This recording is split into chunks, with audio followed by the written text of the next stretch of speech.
Rinsing.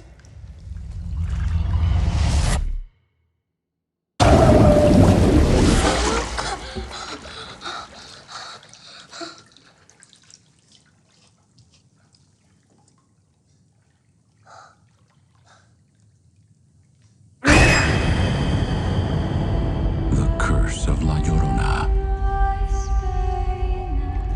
So we have another scary horror film on our hands, and this one has to do with the Mexican folklore. But how did it turn out? Let's see. My name is Brandon Keith Avery, and this is just my opinion.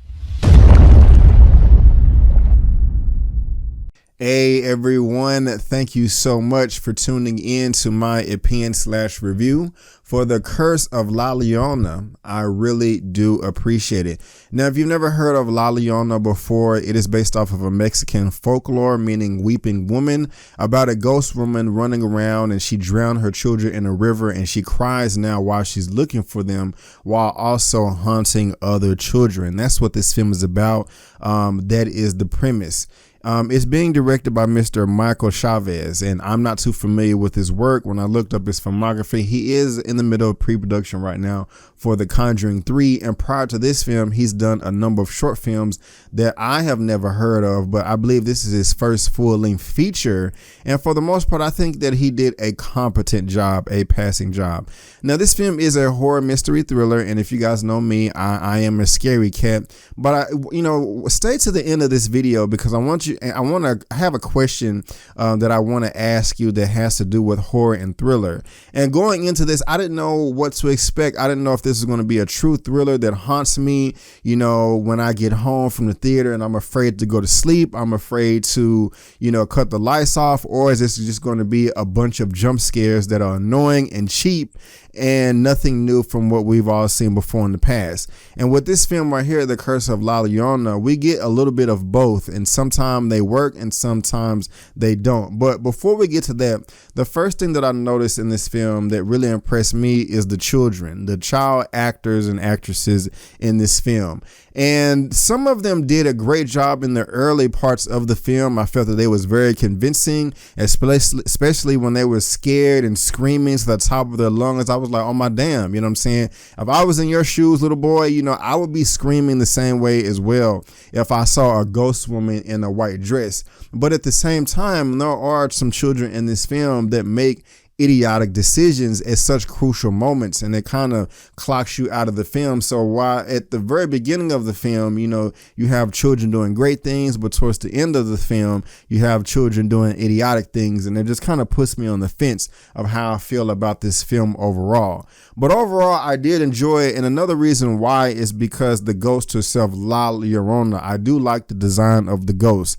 You didn't have to wait all the way to the end of the film to see what her powers or abilities were, or what her true makeup was. It was kind of hinted at you early on in the film, but kind of in the middle of the film, you did kind of get a full standing rendition of the ghost close up with the face. And I will say that it is scary. When some of the jump scares did make chills go down my spine and down my back. When I was watching this film, I actually said to myself, wow, that was a chill that went down my back in a spot that it never crossed before. This is something new to me. It doesn't necessarily say the film is phenomenal or good in its entirety, but there are brief moments here and there where some of the jump scares do get you. But at the same time, let me go ahead and give you a gripe. This film right here fails at doing what most horror films do all the time, especially when it has to do with curses, demons, and possessions and things like that, or just some type of boogeyman or boogie woman. Majority of the time, all the scary things happen at night, so you can relax during the daytime scenes. And so when you have that and when you're used to it, everything is predictable. Nothing is going to happen bad in the daytime. It's just going to happen bad at nighttime, and that's kind of annoying. I mean, every time it's nighttime, while I'm watching this movie, I'm like, okay, we hear somebody creeping up the stairs. The door is making a certain noise right here. There's a jump scare coming, and the jump scare comes, and then all of a sudden the scene ends, and then we're on to the next scene in the daytime. And that happened over and over and over again. initially, and I'm just kind of tired of that. And if you watch the trailers, you know, I mean, it's best to go into some movies without seeing any trailers. We all know that. But when they have the jump scares in the trailers, it does nothing for you as you're watching the movie, and you can see things coming from a mile away. But something that I did like about the film are the rituals and what took place to actually try to get rid of the threat and thwart La Llorona.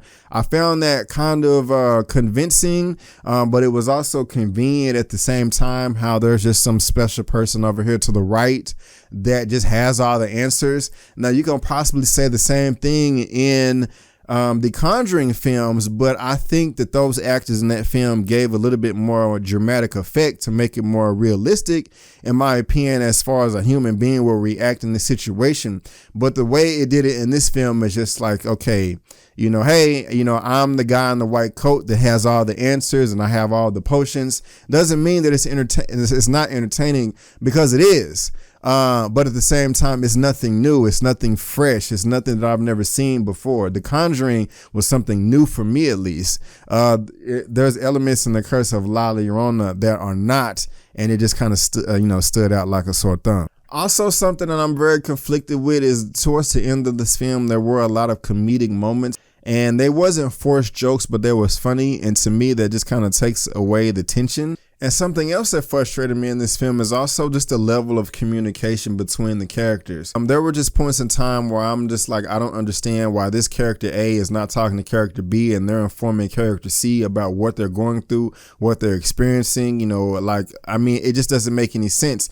I would just be screaming at the top of my lungs, oh my gosh, I just saw this, I just saw that, what are we going to do? But they're just mute for the longest time, and it just really does not add up for me. Now, early on in the film, at the very beginning to be exact, it does kind of give you a brief history going back in the past of how this curse started.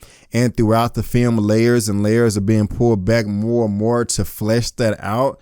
And I will say, while the film did explain it, it did not explain it enough for me to say, okay, this seems like it could come into fruition, but not really. I kind of feel like they just kind of left out some spots and you have to suspend your disbelief. I'm able to do that sometime in some films, but this one right here, I just did not find the true motive of La Llorona and why she was just so hell-bent on raising terror to children for hundreds and hundreds of years. I understand why she started that way, but I was just not convinced on why it went on and on and on. But overall, this film had a decent beginning, had a mediocre to boring middle, but a strong ending. And that's what makes me want to give this film a passing grade. I would rather a film start out bad and end powerful. And in this film, it did for me, at least, in my opinion. While the jump scares took over a large portion of the film throughout, towards the end, there weren't jump scares. There were lingering horror moments to where you just don't know what to do. If you should run, if you should stay, if you should square up on a ghost or not. I mean, you just don't know what to do. It wasn't a jump scare and then the scene ended and went on to the next. It stays there with you. It's not going to stay with me after the film, but while I was watching it in the film, I was like, okay, you know, I'm liking what I'm seeing here, you know, and the ending end up being quite satisfying. But the question that I wanted you to know, especially if you're a subscriber, please answer down below. What do you consider scary? Do you consider something scary to where it just makes you jump a bunch of times while you're in the theater? Or do you consider something scary with that included? Or when you leave the movie, you just cannot stop thinking about the music or the images, you know, to where you're afraid to go to sleep. You're afraid to be by yourself. It stays with you for a number of days, weeks, or even months. Or is it a combination of the two? Please let me know down in the comment section. I would love to hear your thoughts. But if I had to rate the Curse of La Llorona out of a 1 out of 10, I'm going to give it a 6.5 out of 10. Yes, a 6.5 out of 10, which is a passing grade. I did enjoy the film, but there were just some things in the first and second act that did bore me and kind of rub me the wrong way. But guys, that is just my opinion. What did you think about the Curse of La Llorona? Or do you want to see it? Have I turned you on? Have I turned you off? Do you agree with me or do you disagree? Let me know down in the comment section below. Let's get this conversation going and keep it flowing. If you like this video, go ahead appreciate it and give me the thumbs up. If you don't, that's fine, but you can still subscribe to my channel. You can also look me up on social media, Facebook, Instagram, and Twitter, all that good stuff.